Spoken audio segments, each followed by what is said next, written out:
Hello everyone. In previous video, we discussed the classification of contract on the basis of validity and enforceability.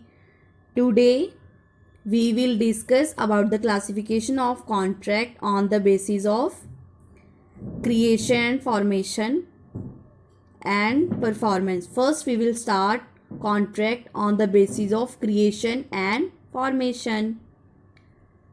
It is further divided into 3 points: express contract, implied contract, quasi contract.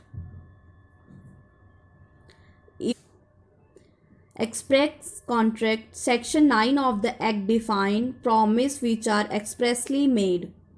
If the proposal or acceptance of any contract promise is made by the parties in words, it is said to be express. An express contract is that contract which is formed by word, either spoken or written. Express contract need not to be a written one. ज़रूरी नहीं है कि आपका जो express contract है वो return form में होना चाहिए, but it is beneficial to you if return form में हो तो आप उसको लिए कोर्ट में शो कर सकते हो उसको. एग्जाम्पल ले रहे हैं हम यहाँ पे. If A ask B whether he will purchase his pet dog, B accept it. It can also be termed as express contract. Oral promise or acceptance, if made clearly, constitute a legal contract expressly made. Note: express contract reduced into writing are easier to prove in the law than oral.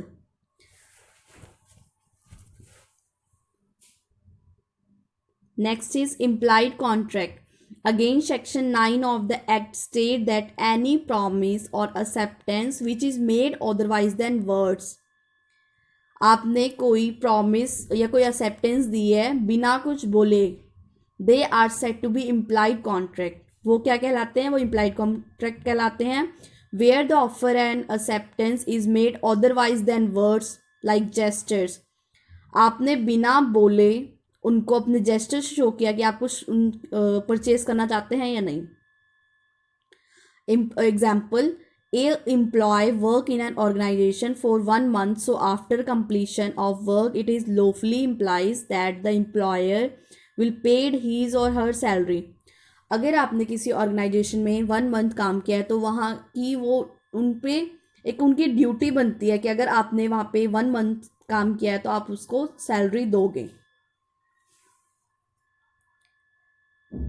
Next is quasi contract.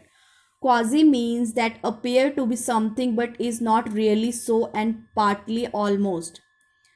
इसका मतलब होता है कि होने वाला है या कुछ हिस्सा हो चुका है बट अभी कंप्लीट नहीं हुआ है. Quasi contract are created by law. These are based on principle that no one shall be allowed to be rich at the expense of another. Respondent company in England agreed to sell to the Poland company of Applant some machinery for a certain sum. 1/3 of price was paid before the deadline for delivery of machines. A war was declared by Great Britain on Germany, Dania in Poland, to where the machines were agreed to. यहाँ पे क्या हुआ था, जो England company थी उन्होंने machinery के लिए पोलैंड कंपनी को एग्री किया था कि वो उन्हें देंगे. Bus B dispatch were occupied by Germans. The respondent company in England refused to dispatch the goods. जो इंग्लैंड में कंपनी थी उसने रिफ्यूज़ कर दिया कि वो गुड्स को डिस्पैच नहीं करेगी. The Poland company claim the amount paid in advance. Poland ने तो एडवांस दे रखा था, वो उसके लिए क्लेम करती है. When the court of appeal ruled in favour of English company, the Poland company moved house of Lord. जब उन्होंने कोर्ट में अपील की तो वहाँ पे इंग्लिश कंपनी जीती थी, पोलैंड को कुछ नहीं मिला था. It was held that there was a total failure of consideration. क्योंकि उन्होंने फुल कंसिडरेशन नहीं दी थी. The appellants are entitled to recover the sum from the English company. In India section 68 to 72 of act deals with quasi contract. हमारे India में इस तरह के केसेस को सेक्शन 68 और टू सेक्शन 72 के अंदर डील किया जाता है. Next is contract on the basis of performance. It is further divided into 2 points. First is executed contract, second is executory contract. Executory contract is further divided into unilateral contract and bilateral contract. First, we will start as executed contract. Executed contract, as the name suggests, an executed contract is a fully completed contract which has met all the requirements of a contract as per law.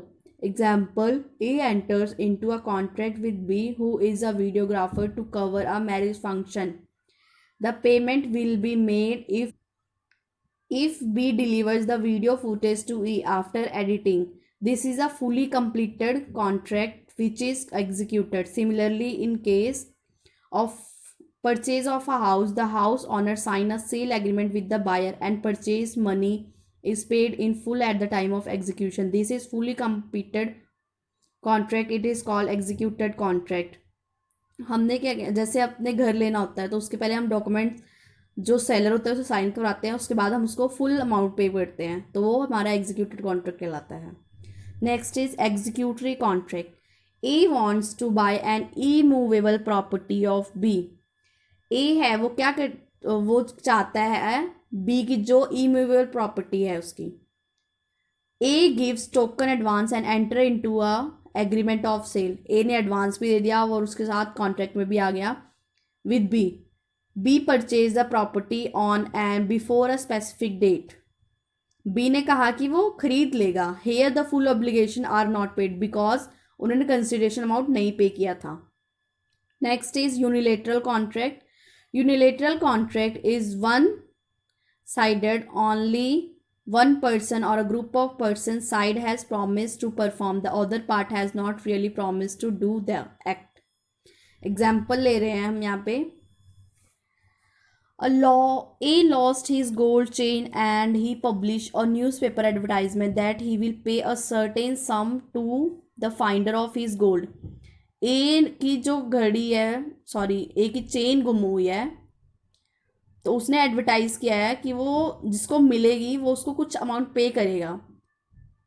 A promise to do the act but other parties are certain. It is a unilateral contract. A को नहीं पता कि दूसरी party कौन होगी. Next is bilateral contract. A bilateral contract is a normal contract where both parties are involve by their respective promise, offer and acceptance. Bilateral contract क्या होते हैं जिसमें दोनों तरफ से पार्टीज एक चीज़ को परचेज या सेल करने के लिए एग्री हो जाती हैं, उसको हम कहते हैं bilateral contract. Thank you for watching. Keep smiling, share and please please please subscribe my channel. Thank you.